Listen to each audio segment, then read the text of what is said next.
My name is Gavin Evans, and this is my review of Venom, Let There Be Carnage.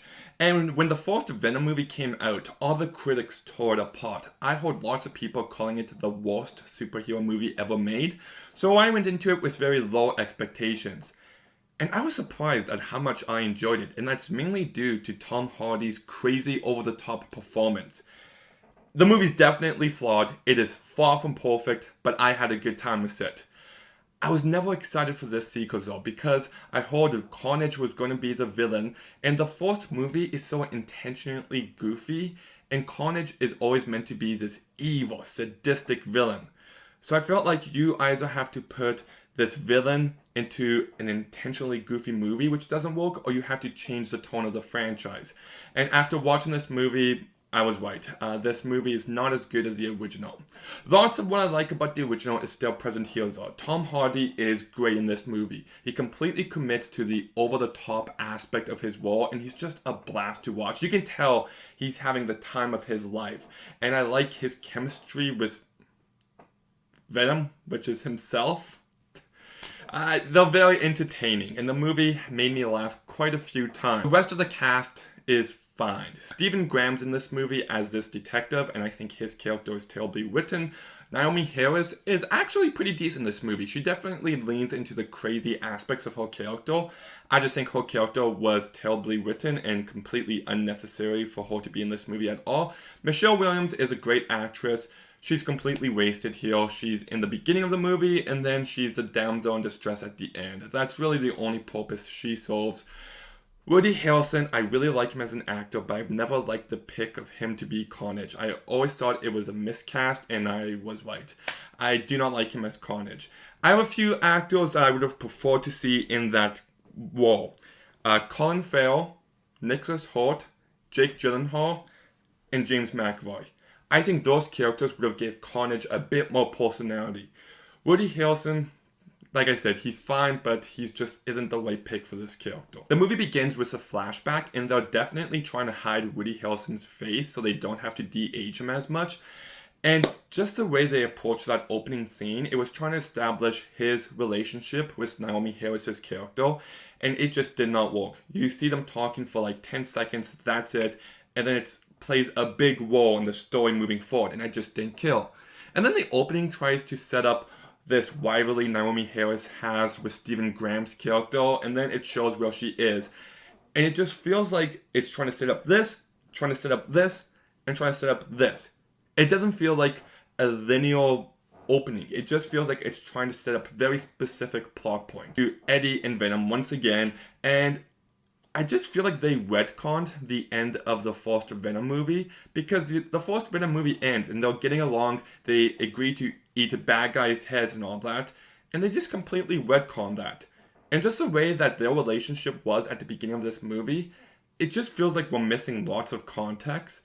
I'll put it like this. I love Last of Us 1 and 2. I use it as an example all the time. People are mad because Joel did a dumb mistake in the second game, and that has never bothered me. The Joel at the beginning of the first game would never make the mistake he made at the beginning of the second game. The Joel at the end of the first game would have though. It shows you how far the character has come. And that's good storytelling. It feels like a cohesive character arc.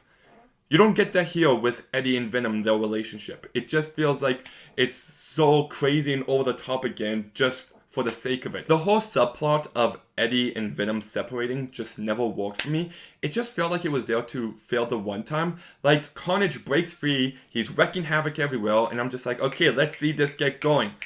And it just takes way too long to get there, and I'm just like, wait, is there only going to be one fight between the two of them? And there was.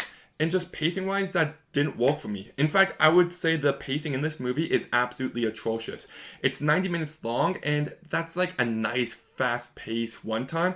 But while I was watching this movie, it just feels like there's so much missing. It feels like we get the introduction half, and the build-up and the payoff of the climax. It just feels like the build-up, the payoff. Two different halves. It feels like it's missing an entire second act of the movie. It felt like it was missing a point where the characters have to go through something to push them forward. it just feels like there's a lot missing in this movie, and because of that, it isn't as satisfying as it tries to be. There's moments where you think, oh, okay, this character arc between Eddie and Venom is going to pay off, but then they just don't take it in that direction. So a good chunk of the movie just feels completely useless, and just pacing-wise, it did not work. This movie is very choppy. And not just the entire Venom subplot, but everything involving Shriek and that detective dude just didn't seem necessary to the plot whatsoever.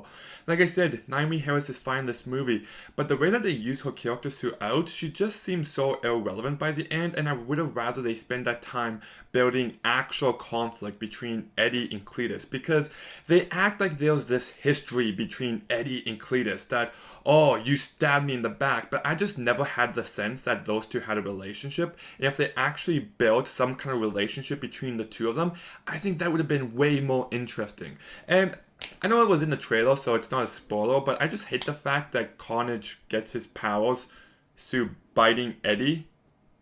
I just think that's really dumb. And can I just say that Carnage has no personality. Woody Harrelson as Cletus Cassidy has a personality. Carnage the symbiote doesn't. Because you watch Eddie Brock in Venom, and there's Eddie Brock in Venom. But you look at Carnage, and at times they try to separate Cletus and Carnage, but it never felt like two different characters. It just felt like whatever it was that they were doing. I hated this portrayal of Carnage, and I know it's a cliche complaint. I don't usually make it, but this movie had to be R-rated. If this movie was bloody and brutal and just more graphic, the stakes would have been higher. Because Carnage is meant to be this evil, sadistic symbiote. And he just felt no different to me than the villain at the end of the first Venom movie. Like, what's separating the two? They're both other symbiotes, they're both bigger and stronger than Venom. What's the difference? And I just really didn't get the sense that there was a difference. If this movie went R-rated and we just saw Carnage cutting up people, just going hard R, you would have been like, oh my god, this guy is disturbing, this guy is terrifying, and then you would be on the edge of your seat. But you just don't get that from this movie, and I just thought the character all around was really poorly written. The way, even the fight that the movie ends with, it's very underwhelming. It's just a CGI disaster. There's moments in the fight where Carnage is trying to talk to Eddie, well, Cletus is trying to talk to Eddie, and it's just like, is this conversation supposed to have some sort of impact? Because it definitely does not, and it's just hard to tell what's happening. By the end, I'm just like, did he grow, or is he still normal size, or what's even going on now? And I just thought the whole thing was a complete mess. And the thing is that the entire movie builds to that fight. It's completely dependent on the final fight. And for it to leave me so, it just makes the whole movie completely underwhelming. And this movie also steals lots of specific plot points from the first movie. There's something involving Michelle Williams' character, and I'm just like, what? That happened almost at this exact same point in the first movie. And it's just like, I've seen lots of this already before. And because so many people are talking about it, I'll address it. I won't spoil it, but the mid-credit scene did nothing for me. I know people are losing their minds over it. It's the greatest mid-credit scene ever. And I just watched it, and I'm like, that is so dumb. And to be honest, I'm just not interested in that. For so many reasons, I don't think it's going to work. But anyways, I don't want to get into that whole topic. Maybe I'll make a separate video one day. But yeah, those are pretty much my thoughts on Venom 2. I was let down by this movie. I know I mainly just listed negative stuff, but the truth is that Tom Hardy is in so much of this movie, and he's consistently entertaining whenever he's on screen. This movie leans into its goofiness and just wears it on its sleeve, and it doesn't shy away from it. And I do like that aspect of the movie. It made me laugh quite a few times, and you can see the potential here. And I think that's where so much of my frustration comes from. There's potential. And it just feels all completely wasted. The pacing is an absolute nightmare. Carnage, for someone who is like the big Spider-Man villain that we haven't seen before, and for him to be just handled in such an underwhelming manner, it's just so disappointing.